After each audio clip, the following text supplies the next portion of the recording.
ಭಾವನಾತ್ಮಕ card work ಆಗುತ್ತಾ?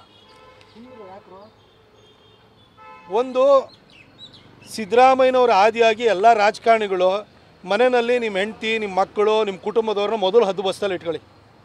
ಇವ್ರು ಮಾಡುವಂತಹ ಭ್ರಷ್ಟಾಚಾರ, ಇವ್ರು ಮಾಡುವ ನಿಮ್ಮ ಅಧಿಕಾರದ ದುರುಪಯೋಗ, ನಿಮ್ಮ ಅಧಿಕಾರದಲ್ಲಿರ್ಬೇಕಾದ್ರೆ ನಿಮ್ಮ ಸ್ಥಾನದವನ್ನು ದುರುಪಯೋಗ ಮಾಡಿಕೊಂಡು ಈ ರೀತಿ ಅಕ್ರಮವನ್ನು ಮಾಡ್ತಾರೆ. ಮಾಡಾದ ನಂತರ ನೀವು ಜನರ ಎದುರುಗಡೆ ಹೋಗಿ ಕಣ್ಣೀರು ಸುರಿಸಿದ್ರೆ ಯಾರೂ ಮೆಚ್ಚಲ್ಲ.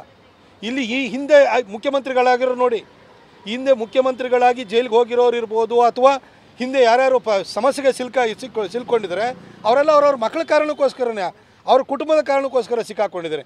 ಇಷ್ಟು ಗೊತ್ತಿದ್ರು ಯಾಕೆ ಸರ್ ಈ ಕೆಲಸವನ್ನು ಮಾಡಿದರೆ? ಈಗ ಇಮೋಷನಲ್ ಕಾರ್ ವರ್ಕ್ ಆಗಲ್ಲ ಸರ್.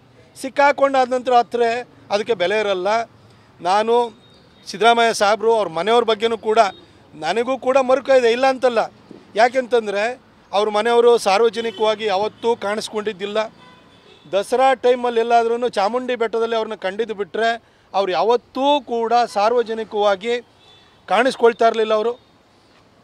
ಅವರ ಮಕ್ಕಳಷ್ಟೇ ರಾಜಕಾರಣದಲ್ಲಿ ಕಾಣಿಸ್ಕೊಳ್ತಿದ್ರೆ ಹೊರತು ಅವರ ಶ್ರೀಮತಿಯವರು ಯಾವತ್ತೂ ಕಾಣಿಸ್ಕೊಳ್ತಿರಲಿಲ್ಲ.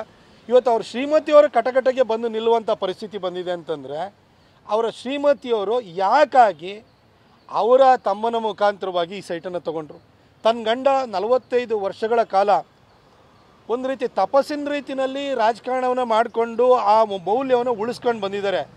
ಈ ಸೈಟಿಂದಾಗಿ ಅವರ ವರ್ಚಸ್ಸಿಗೆ ಧಕ್ಕೆ ಆಗುತ್ತೆ, ಕುರ್ಚಿಗೆ ಕುತ್ತು ಬರುತ್ತೆ ಅಂತ ಗೊತ್ತಿದ್ದಾದ್ಮೇಲೂ ಅವ್ರು ಯಾಕೆ ಹಠ ಹಿಡ್ಕೊಂಡು ಇಷ್ಟು ದಿನವರೆಗೂ ಸೈಟ್ ಕೊಡಲಿಲ್ಲ? ಆಯಿತು, ಬಿ ಜೆ ಪಿಯಿಂದ ಪಾದಯಾತ್ರೆ ತೆಗೆದುಕೊಂಡವಲ್ಲ, ಅವತ್ತಾರು ಕೊಟ್ಟು ಬಿಡ್ಬೋದಿತ್ತಲ್ವ?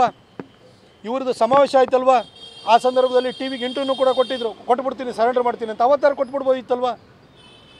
ಈಗ ನಿಮಗೆ ಕೇಸೆಲ್ಲ ಆಗಿ ಆದ ನಂತರ ಆಮೇಲೆ ಹೈಕೋರ್ಟಲ್ಲಿ ಯಾಕೆ ಫೈಟ್ ಮಾಡೋಕ್ಕೆ ಹೋಗಿದ್ರಿ? ಹಾಗಾದರೆ ನೀವು ಇದಕ್ಕೆ ರಾಜ್ಯಪಾಲರು ಪ್ರಾಸಿಕ್ಯೂಷನ್ಗೆ ಅವಕಾಶ ಮಾಡಿಕೊಟ್ಟಿರೋಂಥದ್ದು ತಪ್ಪು, ಅದಕ್ಕೆ ನೀವು ತಡೆ ಹಾಕಬೇಕು ಅಂತ ಹೇಳಿ ನೀವು ಕೋರ್ಟ್ಗೆ ಯಾಕೆ ಹೋದ್ರಿ? ಆಮೇಲೆ ಕೋರ್ಟು ಕೂಡ ಪ್ರಾಸಿಕ್ಯೂಷನ್ಗೆ ಅವಕಾಶ ಮಾಡಿಕೊಟ್ಟಾದ ನಂತರ FIR ರಿಜಿಸ್ಟರ್ ಆಗಿದೆ. ಈಗ ED ಬಂದು ಕೇಸ್ ರಿಜಿಸ್ಟರ್ ಮಾಡಿಕೊಂಡಿದೆ. ಈಗ ಬಂದು ನೀವು ಸರೆಂಡರ್ ಮಾಡ್ತೀನಿ ಅಂತಂದರೆ ಇದನ್ನು ಯಾರೂ ಮೆಚ್ಚಲ್ಲ, ನಿಮ್ಮ ಆತ್ಮಸಾಕ್ಷಿನೂ ಮೆಚ್ಚಲ್ಲ. ಸರ್ ನಿನ್ನೆ